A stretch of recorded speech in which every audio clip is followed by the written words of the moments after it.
Quero saudar você que se dispôs a estar na casa do Senhor nesta noite, fria de domingo, para louvá-lo, adorar e bendizer o seu nome. Aleluia. Não há lugar melhor do que a casa do Senhor. Glória a Deus. Nós estamos num processo de preparação para a eternidade. As pessoas que não se sentem bem na casa do Senhor, uma vez por semana, 1h30 por semana, como vão viver eternamente na Nova Jerusalém? Vai ser um desafio.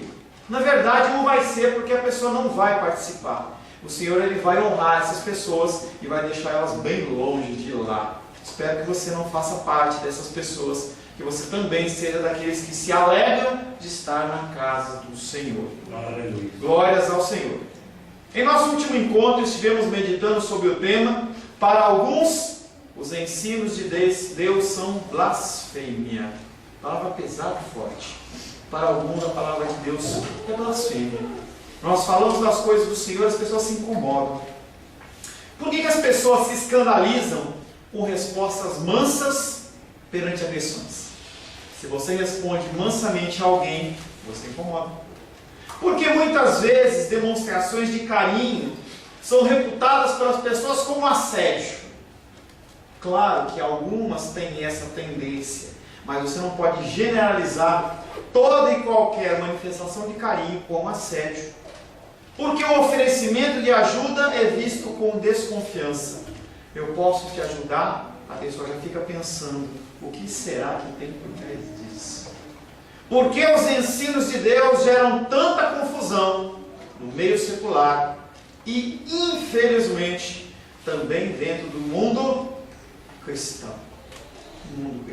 O versículo da semana passada, João 10:41, foi o último versículo que nós meditamos, foi o 42 na verdade. Muitos vinham a ele e diziam, embora João não tenha feito nenhum sinal, tudo quanto disse deste homem era verdade.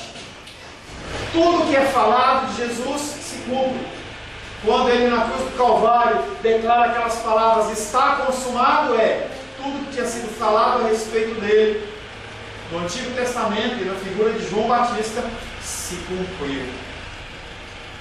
A resposta a todas essas perguntas, dessas dificuldades, é a mesma, a saber que todos os seres humanos são pecadores, têm corações pecadores, e perante as coisas de Deus se sentem envergonhadas.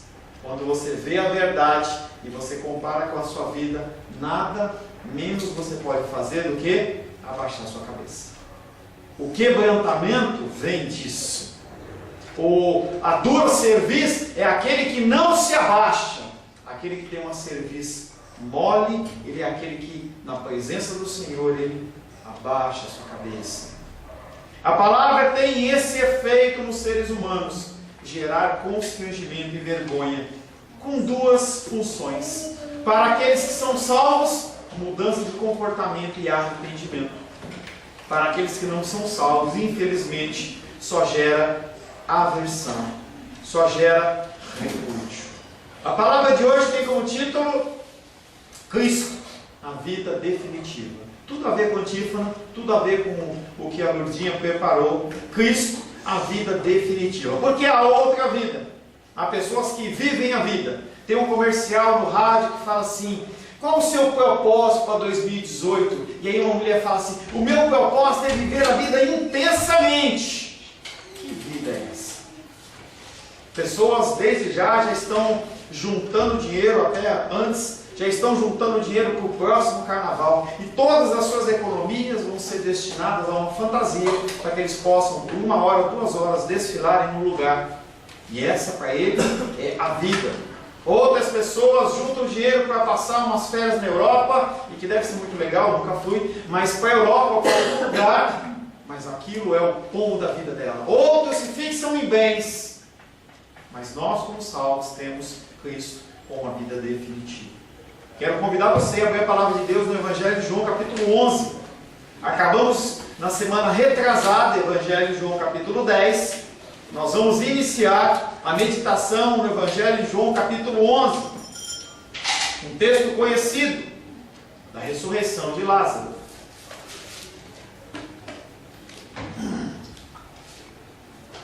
exceto a Helena, e exceto a Rayane, gostou, né? Gostando, falando o nome dela, lá na cara do Senhor.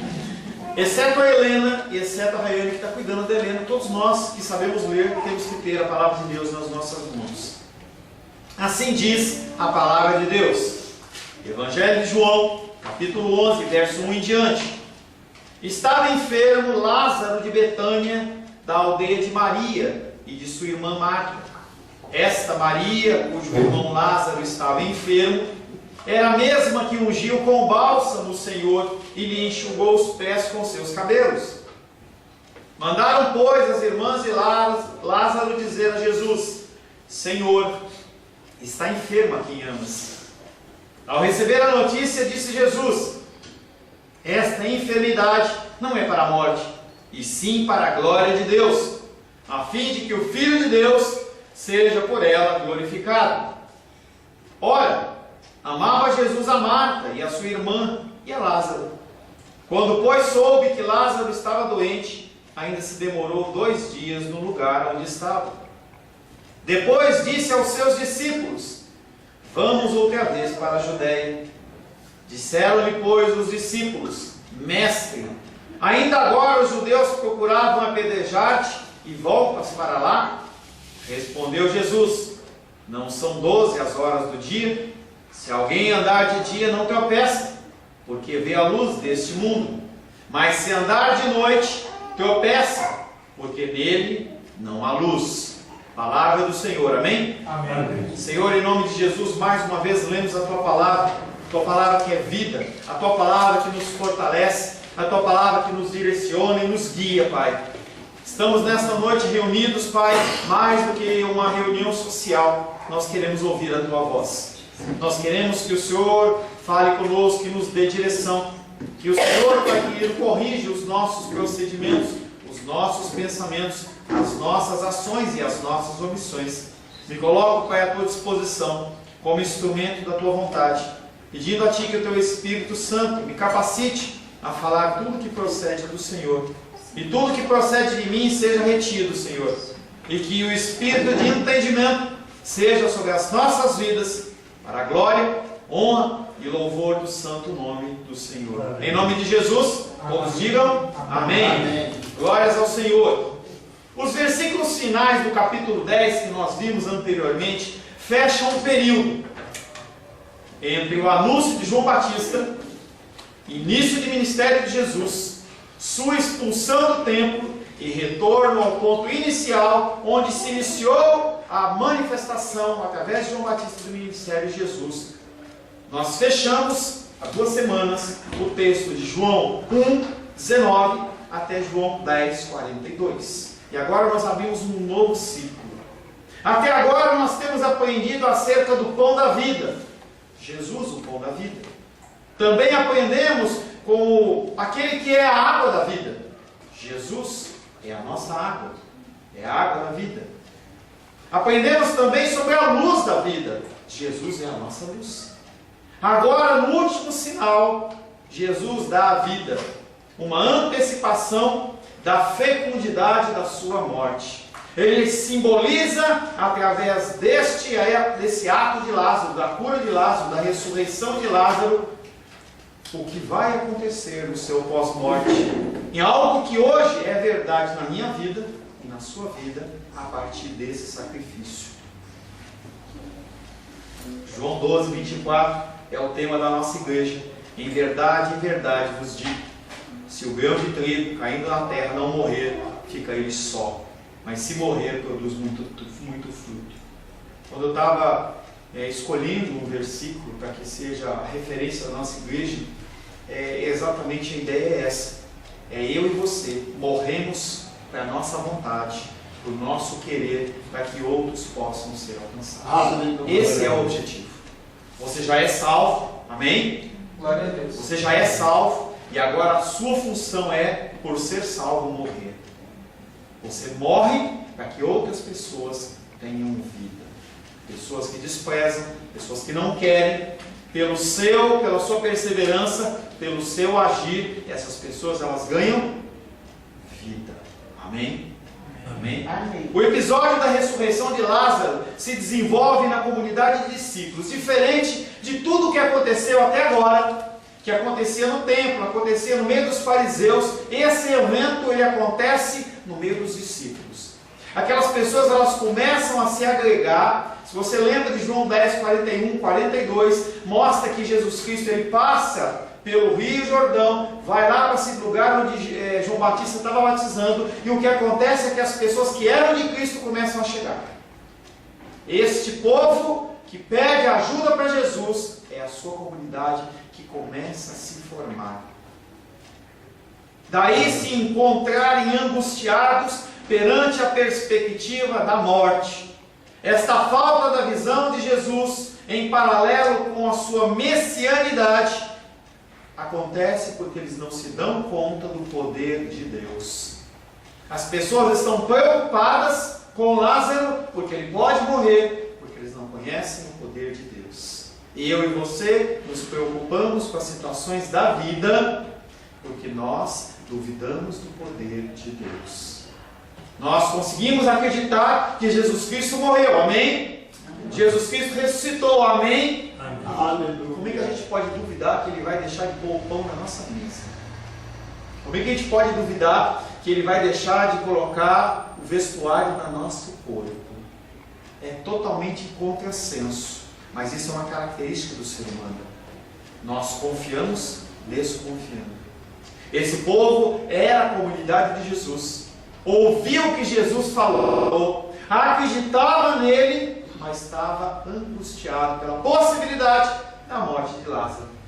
A enfermidade de Lázaro deve-se à sua condição humana. Eu estou fazendo uma abertura ainda, por isso que eu estou avançando, que carrega em si a morte física, mas está rodeada pelo medo da própria morte. As pessoas elas morrem de medo de morrer, sendo que deveria ser algo que as pessoas deveriam buscar num certo sentido. No início da igreja primitiva isso acontecia. As pessoas, quando ouviam que estava tendo uma perseguição de cristão, sabe o que eles faziam? Eles não fugiam de lá, eles iam em direção lá, porque eles reputavam que era uma honra morrer em nome de Cristo. E muitos morreram nessas condições.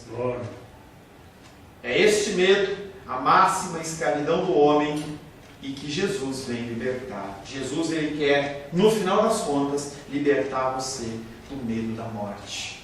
Quando a gente lê Apocalipse, fala assim, o único e último inimigo a ser destruído é a morte. A morte o quê? O temor, o medo do porvir, e sim o estabelecimento de uma confiança naquele que diz que reina e que é para sempre.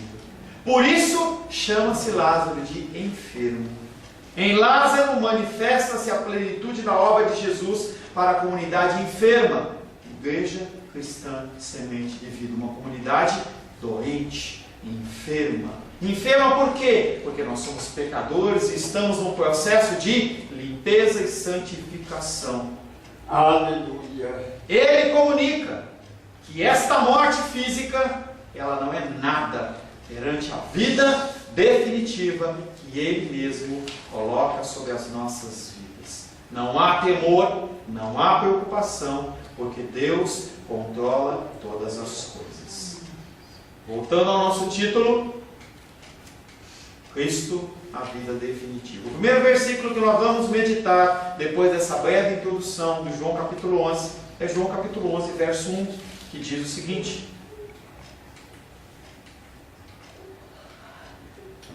havia um homem doente, ou enfermo, era Lázaro de Betânia, na aldeia de Maria e sua irmã Marta.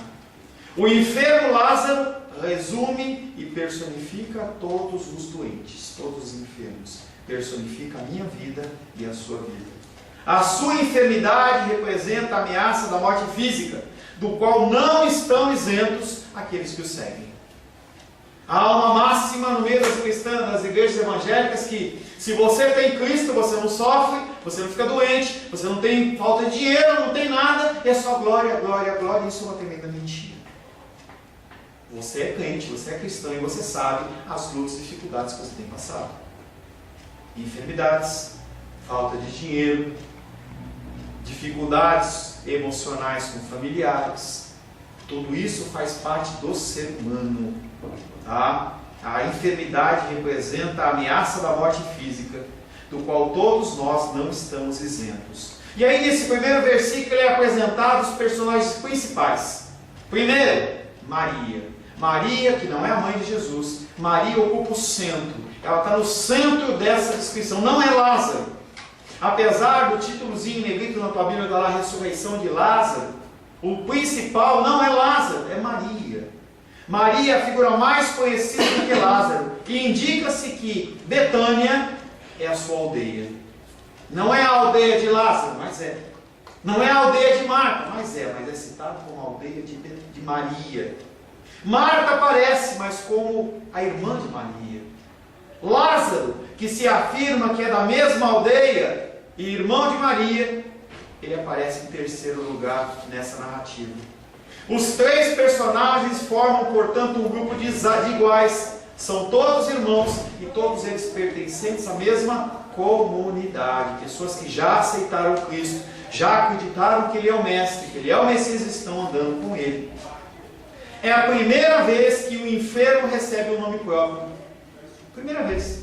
Todos os outros, eles eram chamados de o cego, João 9:1, chamado de o inválido, João 5:3, o filho do funcionário, o alto funcionário que foi curado, João 4:46, mas nenhum foi chamado pelo nome. Por que isso? Porque Jesus chama aqueles pelo nome, aqueles que são dele. Aleluia. Apenas aqueles que são dele, Jesus chama pelo nome. Que lindo, né? Que lindo, né? Sua personificação caracteriza Lázaro como já pertencente à comunidade de Jesus, que o chamou pelo seu nome, porque ele o tirou da instituição judaica de escravidão. Ele era filho. João capítulo 10, verso 3. Para Jesus, o porteiro abre, as ovelhas ouvem a sua voz e ele as chama pelo nome. Ele chama pelo nome as suas próprias ovelhas e as conduz para fora. Você não é o meu RG, você não é o portador do RG 17 505 541, você não é o portador do CPF 089 508 87894, você não é o portador do CPF 033 120, não é! Você é uma pessoa específica que Jesus Cristo chama pelo nome. Pelo nome. É uma bênção, é um privilégio. É um privilégio. A localização Betânia situa o episódio em relação ao João 10, que antes ele estava no templo. Jesus havia se estabelecido depois de ser expulso do templo, lá perto do Jordão. João capítulo 11, verso 2. É o segundo versículo que diz: Maria, novamente ela no centro, Maria era aquela que ungira o Senhor com bálsamo e lhe enxugara os pés com os seus cabelos. Seu irmão Lázaro se achava doente. Maria novamente é colocada em evidência, em especial pela homenagem que ela prestou a Jesus. E entenda que essa citação é uma citação que está em João capítulo 12, versos de 1 a 3. Mas como é que é isso? O evangelista João ele escreveu errado? Ele está falando de uma coisa que aconteceu depois, ele perdeu? Não, querido. Entenda que quando ele está contando, quando ele está relatando o evangelho de João, ele já tem todo o quadro na cabeça, toda a história na cabeça. Ele não está escrevendo conforme acontece. Depois que passe todo o evento, ele vai escrever o evangelho de João. Algo que é escrito dezenas de anos depois que Jesus Cristo morreu. Então ele orquestra a situação de uma maneira tal que seja viável para nós entendermos. Então quando ele cita por que Maria está em evidência, é porque Maria em algum momento fez o quê? Honrou Jesus Cristo. João 12, de 1 a 3. 6 dias antes da Páscoa foi Jesus para Betânia novamente, onde estava Lázaro, já não mais Lázaro doente. Jesus Cristo fica na frente de enfermos? De jeito nenhum, ele os cura.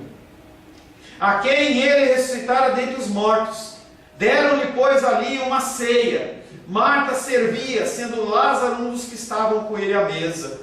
Então Maria, cheia de gratidão por ser serva do Senhor. Aleluia. Cheia de gratidão porque ele havia curado o seu irmão querido.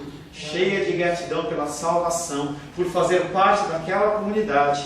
Tomou uma libra de bálsamo de nardo puro, muito precioso, equivalente a aproximadamente 365 dias de trabalho, e aí você multiplica isso aí por 150, um valor de uma faxineira, você vai chegar num valor bem alto, algo em torno de 35, 40 mil reais, em que aquela mulher pega uma libra de bálsamo de nardo puro, muito precioso, e ungiu os pés de Jesus, e enxugou com os seus cabelos, e encheu-se toda a casa com o perfume daquele bálsamo.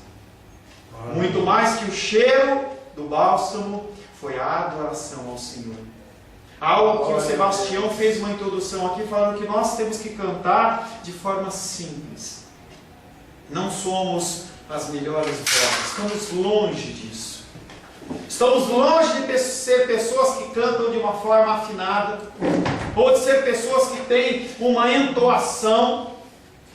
Mas nós, quando levantamos as nossas vozes aos céus, o Senhor olha para nós e fala assim: o meu filho que está passando o que está passando, ele continua me adorando. Foi o que Maria fez naquele lugar, quando derramou o óleo, o bálsamo sobre Jesus. A unção com perfume, símbolo de vida e amor, indica o amor da comunidade para com Jesus. Aquele derramar do bálsamo significa a nossa oferta para Cristo.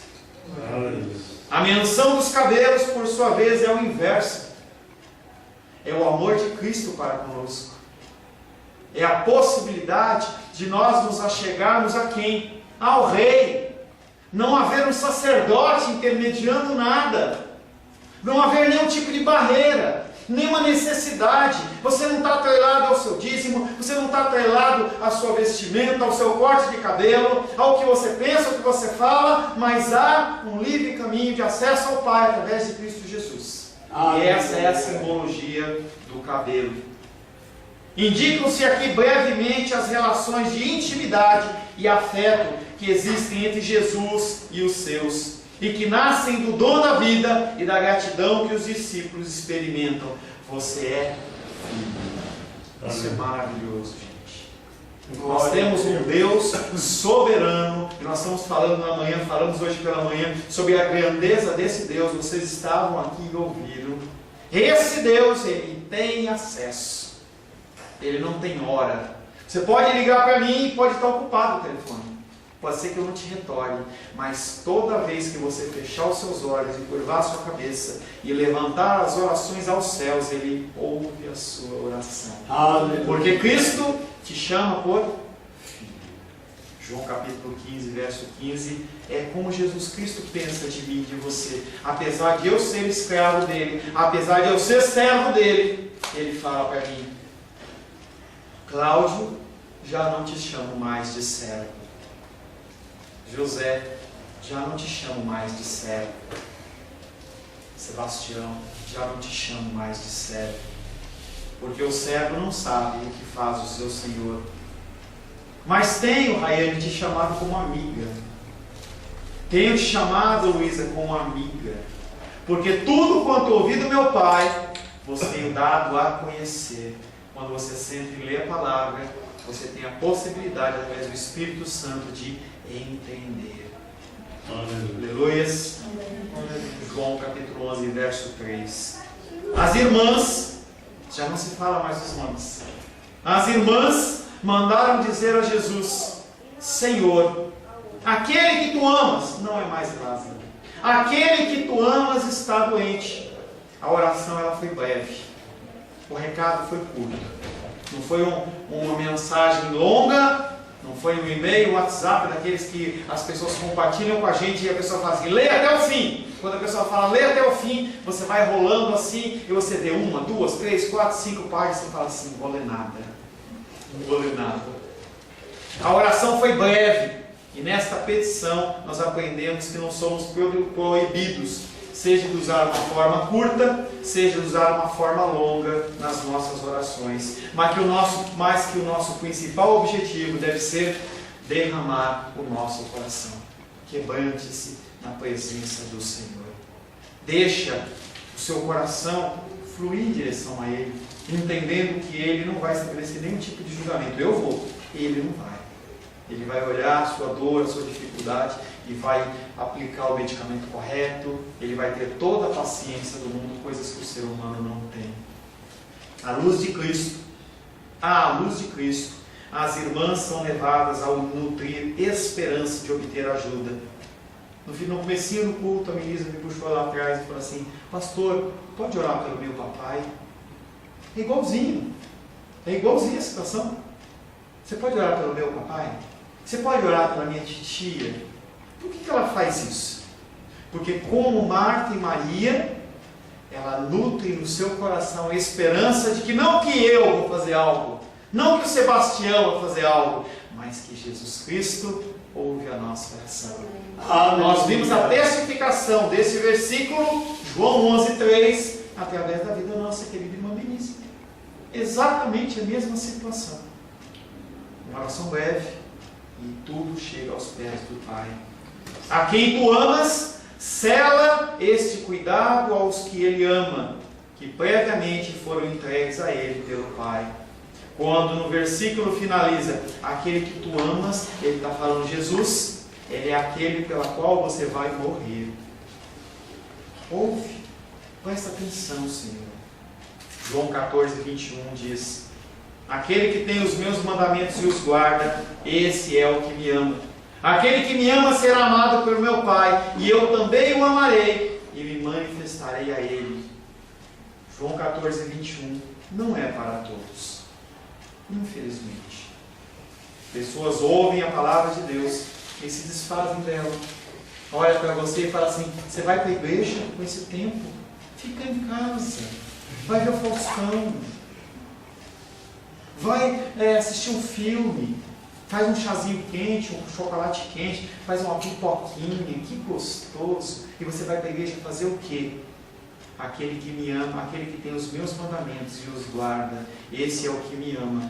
Aquele que me ama será amado por meu Pai, e também eu me amarei e me manifestarei a Ele. A esses, a oração chega nos céus. Aleluia. Esta é a regra da oração correta. Pois onde o amor de Deus está, ali também o livramento infalível, porque Deus não abandona aqueles a quem Ele ama. Nunca você vai ficar abandonado. A palavra é bem clara quando diz que se o teu pai e a tua mãe te abandonarem, quando a gente pensa, por exemplo, José no Egito, mesmo que os teus irmãos te abandonarem, Deus não abandona. Ele não abandona aqueles que são seus, que são dele, porque todos eles foram comprados por preço de sangue, o preço do seu Filho amado, chamado Jesus Cristo. Glórias a Deus. Glória. Mencionam-se as irmãs sem dar seus nomes, sem acrescentar suas irmãs, o que demonstra interesse não por uma pessoa específica, mas por um dos seus membros. Eles clamavam a Jesus Cristo pela ajuda de alguém que era filho. Ali não tem mais a pessoa, porque o que importa é a comunidade, é o corpo, é a igreja. É aqueles que se reúnem dentro da mesma confissão. Esse é o sentido do versículo. Romanos capítulo 2, verso 11. Porque para com Deus não há acepção de pessoas. A minha oração, a oração da Rosângela, a oração da Lourdinha, a oração de qualquer um tem o mesmo peso. Chega do mesmo jeito ao coração do Pai. Porque tem que passar apenas por Jesus Cristo. E Deus, Ele não faz acepção de pessoas. Só vou ouvir a oração da Edilene. Não existe isso. Não, só vou ouvir a oração do irmão Cláudio porque ele tem mais idade, ele tem mais sabedoria. Não tem isso. Deus não faz acepção de pessoas. A minha oração, ela tem o mesmo peso da sua oração, da oração de todos nós.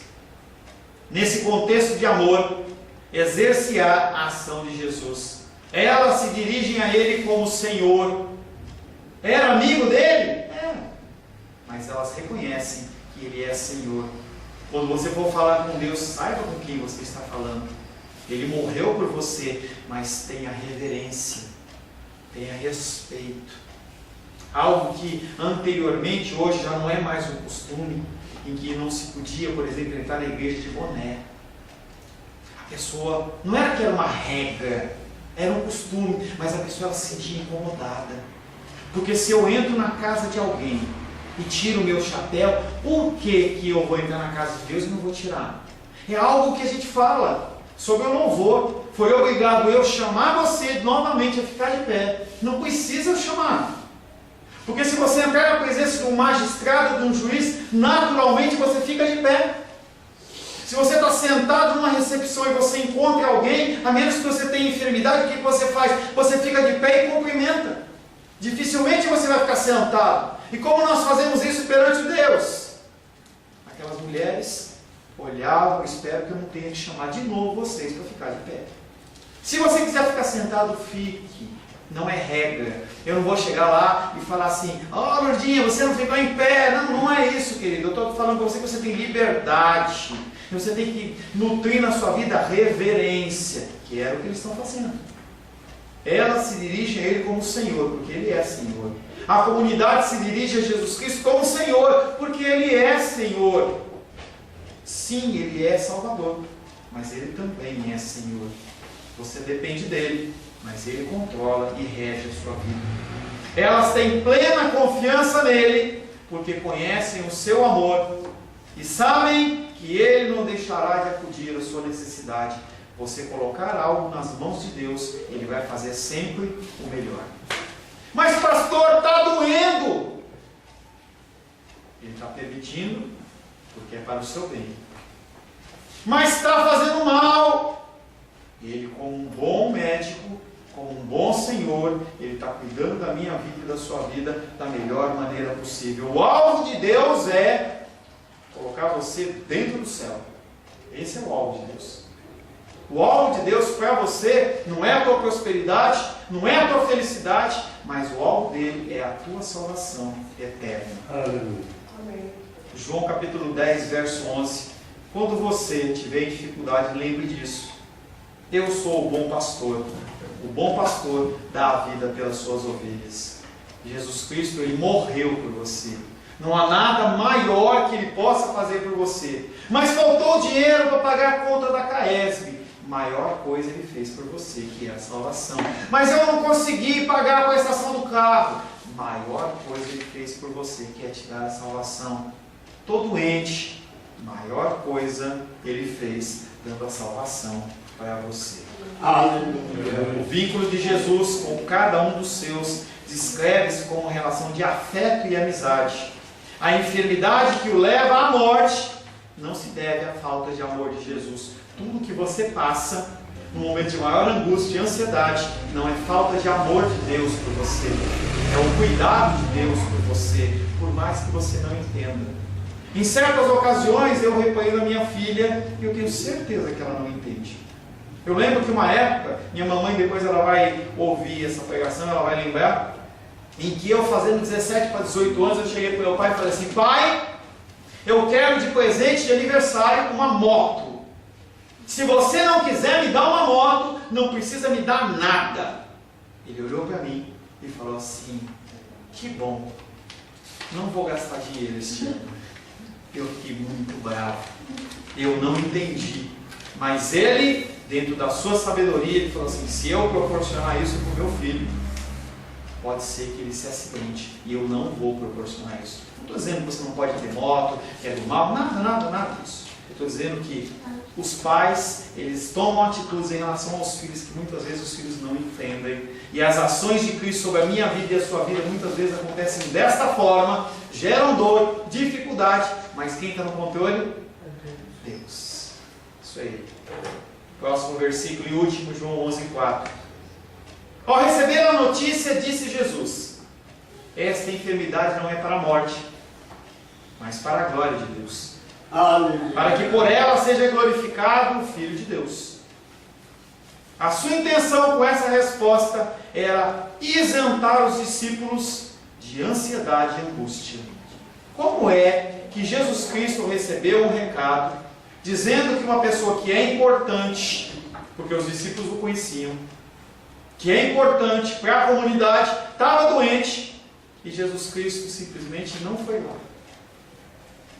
Jesus Cristo olha para aqueles homens e fala: não é para a morte, para que o coração deles ficasse ufa, e não ficasse: olha Pedro, está lá, Jesus está enrolando, em vez de ir, ele está aqui, dormindo, olhando para o céu, querendo pescar. A resposta de Jesus tinha esse objetivo: isentar os discípulos de ansiedade, para que não entendessem errado a sua falta de preocupação com o perigo que rondava o seu amigo. Imagina Tiago, se ele faz isso com o amigo dele, o que ele vai fazer com a gente? Jesus Cristo acalma o coração daqueles homens. Tudo aquilo tinha uma função: promover a sua glória e consequentemente a glória de Deus. Uma glória que estava conectada com seu ofício, com o seu trabalho. As lutas e dificuldades que você passa, muitas delas têm o objetivo de gerar em você, através de você, glória ao Senhor. Aleluia. A minha dor, a sua dor, glorifica o Pai. Pastor, não é possível. Mas não foi assim com Jesus Cristo. Quando Jesus Cristo morre e ressuscita, no maior ato de entrega, no maior ato de violência física, o Pai foi glorificado. O encontro com Jesus muda a situação e o futuro dos homens. Quando você encontrou Jesus Cristo, o seu coração mudou. Ele sabe que há outra enfermidade. Jesus Cristo não está falando de uma morte física. Ele está falando do título, a morte definitiva. Ele não está falando da morte física. A morte física, ela pode ser alterada. Ela pode ser mudada segundo os desígnios do Senhor. Ele sabe que há outra enfermidade que leva à morte, como por exemplo, a enfermidade do paralítico. Se você se lembra de João capítulo 5, quando nós falamos daquele paralítico que estava lá nos templos de Salomão, olha a importância da gente continuar estudando João capítulo tudo amarrado. Quando Jesus Cristo trata daquele paralítico que estava lá, lembra da história?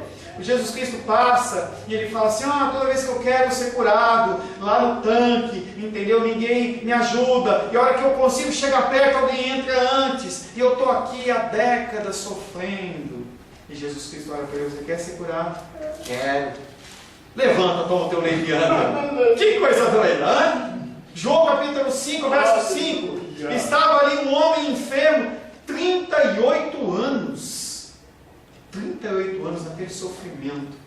Todo dia, pegavam ele na maquinha, levavam lá para o templo de Salomão, lá, para pedir dinheiro, para ele poder voltar no dia para comprar comida, para poder continuar vivendo. 38 anos. Talvez ele levasse uma porçãozinha de água para beber durante todo o dia, talvez um pouquinho de alimento, e ele passasse o dia inteiro com aquele sofrimento. João capítulo 5, verso 14. Após a cura, Jesus Cristo fala o que para aquele homem? Mais tarde, Jesus o encontrou no templo e lhe disse: olha que já estás curado. Não peques mais, para que não te suceda coisa pior. Que coisa pior? A morte definitiva. A morte do inferno. Foi dada uma oportunidade para aquele homem. E aquele homem, ele não era um homem da comunidade de Jesus. Jesus Cristo o cura e fala: vigia. Quantas pessoas passam nos nossos caminhos em que nós falamos do amor de Deus, e a pessoa quer, está empolgada, está apaixonada, eu amo Jesus, eu quero, eu estou com fome, estou com sede, e daqui a pouco passou a dor, diminuiu a dificuldade, outras necessidades, foi embora. Cuidado para que não te suceda coisa pior. Morte significa fim da vida. Para os que saíram do pecado, a saber, os que creram em Jesus, a vida já não cessará, pois ele comunica uma outra vida. Quando você conhece Jesus, a sua vida, ela é findada, e você entra numa nova vida. Uma nova vida, a vida definitiva. Como todos os sinais que Jesus realiza, também este antecipa os efeitos da sua morte. Com que objetivo? Dar vida para Paulo, dar vida para Minísia, dar vida para Samuel.